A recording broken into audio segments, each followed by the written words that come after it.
everyone, welcome back to atong YouTube channel and welcome sa atong mga new listeners. Excited na ba mo sa atong mga bagong episode o bagong drama? Yes, na ating mga bagong drama Bisaya. Subscribe na mo sa atong YouTube channel sa Radio Drama Bisaya and hit the notification bell aron ma-notify mo sa atong mga bagong uploads. And sa mga nag-atang sa atong mga new episode, mo niya ang sumpay sa atong drama. Doon na mga komentarista nga may kalitlag paningog sa upang mga isipyaanan nga milapan ni Marcos. Uwi kasi sa RPN kay nahibaw naman ang kundaan nga ang tag-iya anak kroni man ni Marcos mao nga naglapan gyud ni Marcos. Ug wala say kaso sa istasyonan sa radyo nga gipanag-iya sa gobyerno nga naa mahimutang sa wireless kay mulaban man gyud ni Marcos. Pero ang uban karon giyak andayon sa mga komentarista ang pinayra ni Marcos ang gitawag og ACDC. Attack and collect, defend and collect. Ang mga naong usapi, mga way konsensya. Ilang gibaligya ang nasod pinaagi sa pagtabon sa mga sa ni Marcos o pinaagi sa paglaban ni Marcos. Tinuod ka na, Vicky. Ang kasaliga na lang yun karon, mao si Inday Nita. Palihog, usba ang imong opinion dong? On the air ka sa atong programa o gipaminaw kita tibuok ka Bisayan ug Mindanao. Ang akong opinion tay nga ako uyon kay ko nga ilusa dayon ang maong panawagan ni Kore. Salamat nimo dong. Way sapayan day. Mabuhi ang mga Pilipino. Ang arita sa pikas linya mga kaigsunan. Hello. Kinsa ni? Daydita, uyon kay ko sa mong protesta nga himuon, day. Nganong si Marcos goy midaog? Kinahanglan ilusad gyud ang civil disobedience. Salamat kaayo. Daghan kayong salamat sa inyong mga opinyon. Bueno, alang sa kasayuran sa tanan, ani ang atong latest bulletin gikan gyud sa kauluhan. May deklarar na gyud si Cory, ang new elected president sa Pilipinas nga gitikasan na usab ni Marcos. Diskontento na kaayo ining diktadoryang kagamhanan. Atong ilusad ang civil disobedience.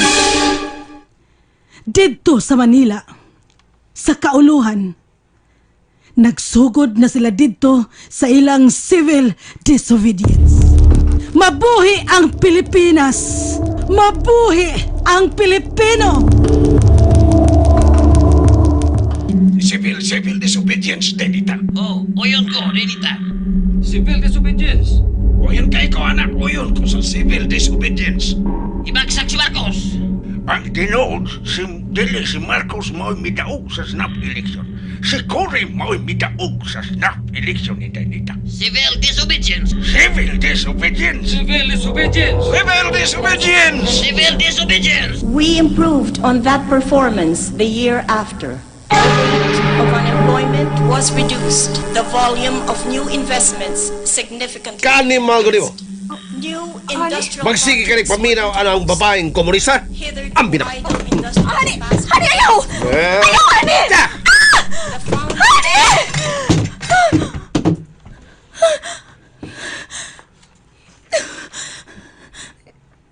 Ikaunom na ng radio set, Danis.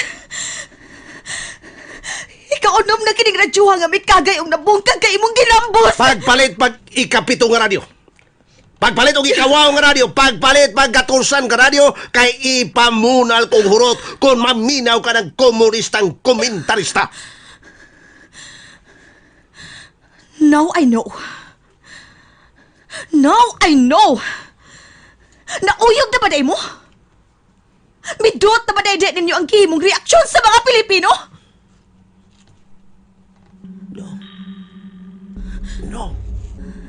No. Oh, you get in town.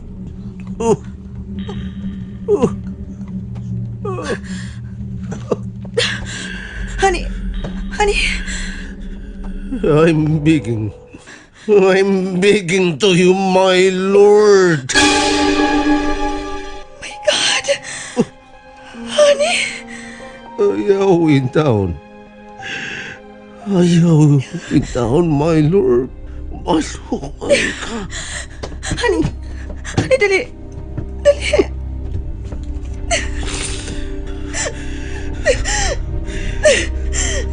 Tahon ni mo, Nooy. Ayaw in town ito ko. Nga mo layas si Marcos.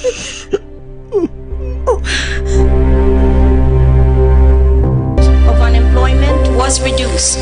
The volume of new investments significantly increased. Mga kaigsunan, New industrial ang inyong projects nabati were karon introduced. sa atong programa sa Hitherto radyo. idle industrial capacity Hook was up kini fully utilized. gikan sa kauluhan The sa gitawag og radyo bandido nga gipanag-iya sa mga hasinto. Ang mga katauhan didto sa Manila, inanay nga nagkahiusa. Aduna nay mga dagkong pundok sa katauhan nga nagtapok sa EDSA. Kining EDSA, alang ni atong mga igsuon nga wa mahibaw kung unsa kining EDSA. Mao kini ang taas kaayong daan nga dugtong sa Ortega. Kining EDSA, mao ang Epifanio de los Santos Avenue. Doon nay mga katauhan nga nagtapok-tapok dinhi ug doon na pagyoy-laing nagpanon nga nagpadung sa EDSA.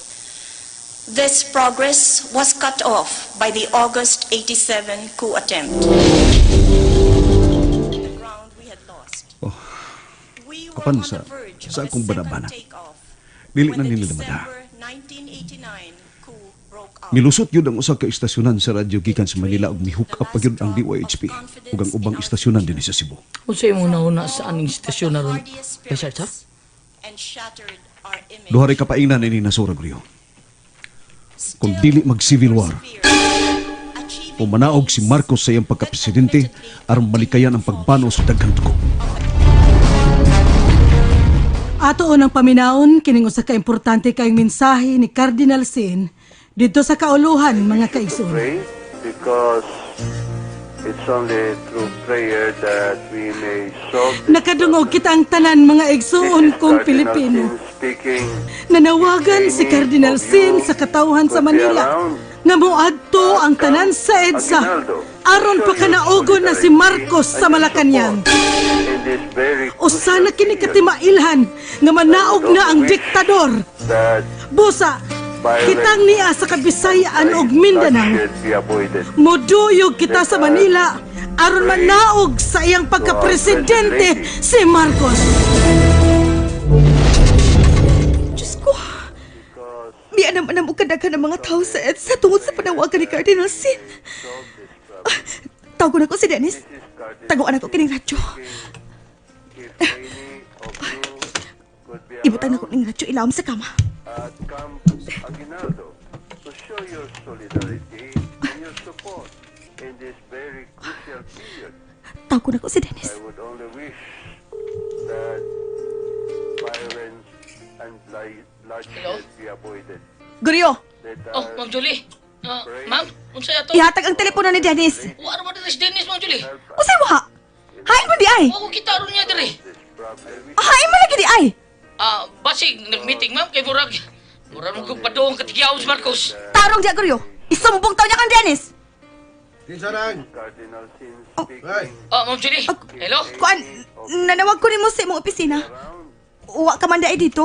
Hello, Ma'am Julie. Yuhu! to show your solidarity Lay ko, and Gir. your support in this very crucial period. Honey, nakainom ka na. I would Gusto only wish pa kong muinom. that violence Okay, okay. and Ayaw na. bloodshed be avoided.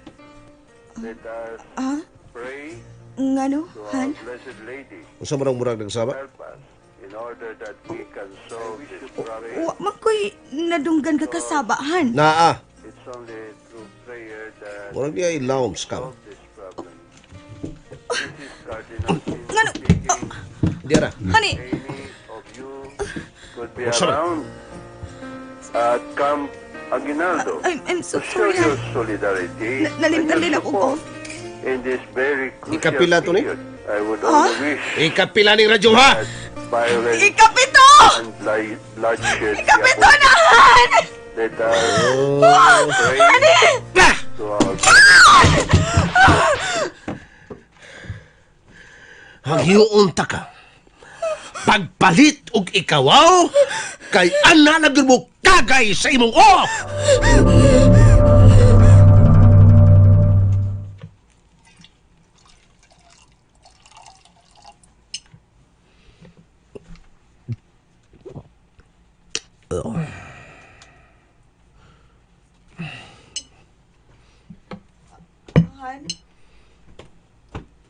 Ani? Son, nagpalit ka nag ikawawang radyo? Nananadali kay bunal ako si Munaw. Sumsuman ni Hani. Promise.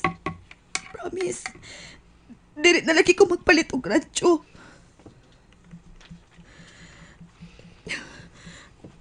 Kaon-kod. Mura ka kikuhay kaon-kaonhan. Pulo sa sapino ng susi mong tiyan. Piskot gini mga tawanan. Piskot yun. Murag mo duot gining mga animal na. Unsa naman di ang kahintang sa Malacanang? Doon na pa'y daghang mga options. Di pa sila makaabot sa tunga-tungang pahin. Mabungkag silang tanan.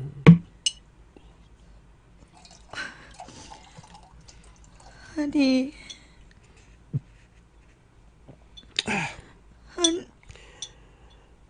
Yes. Magpasad ang ilang mga patayng lawas. Unsa to? Honey? Magpasad ang patay nilang mga lawat kung momando na ang Commander-in-Chief si Marcos nga gubaton sila. God. Kung momando si Marcos nga pamatyon kini mga tawana, aw pamatyon silang tanan!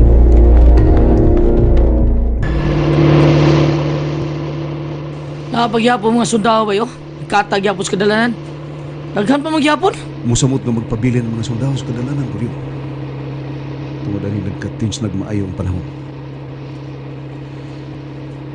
Nakahukom na lang sab ko nga dili na lang magpabukid aron motago tungod kay Tungod kayo sa Sarge. murag di na ni magdugay si Marcos ko. Bay Sarge. Mao ka na akong gibati karon. Misamot ka grabe ang Manila. Daghan na kay mga tao sa EDSA aron parisaynon si Marcos. Accept the shortcomings of the present Vicky, niya sila si Ernie. Kaunsa ko, Bay Sarge. I mention it Ning, to show what can be Ma. done in such a short time and how Naminaw much ko sa improvement EDSA, was Ning. made from Mi pauli mi conditions siguro far pero worse mubalik sa dayon. than what unya unsay sitwasyon ning? Nakabati mo mo sa radyo. dictator's apologies May grabe na kayong Manila. notwithstanding, O gibantayan ang nga mas mo grabe pa gyud unya. than when he and his wife were still Mag-agad ang Cebu sa Manila. Kung sa mahitabo dito, mausab mo niya din sa Cebu. by the August 87 Pagkakaroon medyo hilom lang ang Cebu pero bumubuto ang Cebu kung magkinoon sa magkali. and in 2 years Igo lang may magkuha sa among mga gamit o gamong ipangsulong. ground we had lost. Samtang wa pa'y sulbad aning tanan, magpabilin o na miskampo. When the December Pero, 1989 coup Di na ni magdugay, Vicky. Mahapla ni gyud ang gobyerno ni Marcos. Ernesto, marikadayon, dali. Nga naman, Kunsing? May anunsyo na ang kadaghanan sa kabinete ni Marcos. May anunsyo siya nga sila ila nang gibiyaan si Marcos ug mutipon sila sa people power sa EDSA. Ha? Unsa? And there you have it, everyone. Thank you for listening for today's episode. Stay tuned for our next episode. Bye bye.